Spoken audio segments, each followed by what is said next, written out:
મારું નામ ભાવેશ કામડિયા છે। સૂત્રો આધારિત વોટ્સઅપમાં મેસેજ મળ્યા પ્રમાણે હું અહીંયા હાજર થયો છું।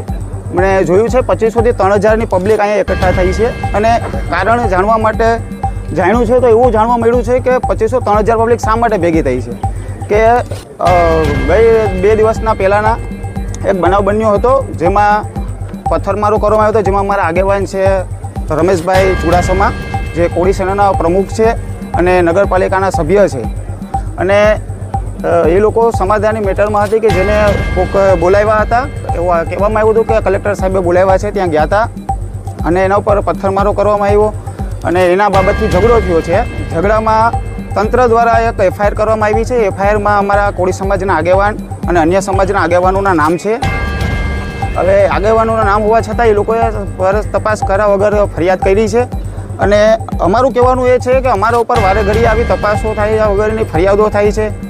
ઉલ્લેખનીય છે કે સમજવું જોઈએ, અમારા સમાજના યુવાનો એટલા માટે એકઠા થયા છે કે આવી બનાવ વારે ઘડીએ બન્યા કરશે, સમાજને ગરિમા ઉપર ઠેસ પહોંચે છે, યુવાનોના દિલના દુઃખ છે।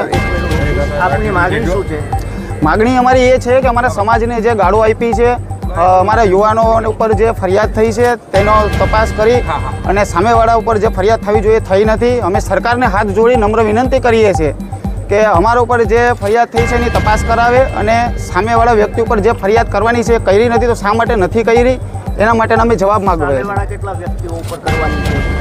સામેવાળા વ્યક્તિમાં એક લોકો અમારા જે મિત્રો સર્કલ છે વાત કરે છે કે હરિભાઈ વિઠલાણી છે, તેમના સુપુત્ર છે અને બીજા અન્ય લોકો છે જેના નામ મને ખબર નથી।